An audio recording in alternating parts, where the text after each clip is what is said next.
Федеральная резервная система США впервые за год повысила ключевую процентную ставку на 25 базисных пунктов. Руководство ФРС заявило, что в течение будущего года ключевая ставка может быть поднята трижды.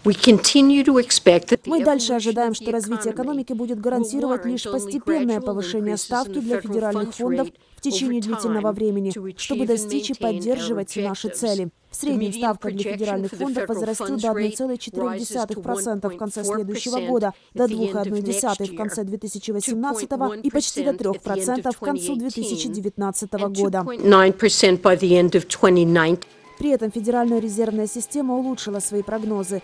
Так, по данным регулятора, ВВП США вырастет до 1,9%.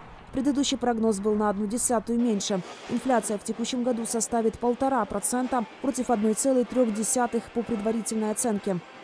А уровень безработицы 4,7%, на 0,1% меньше сентябрьского прогноза.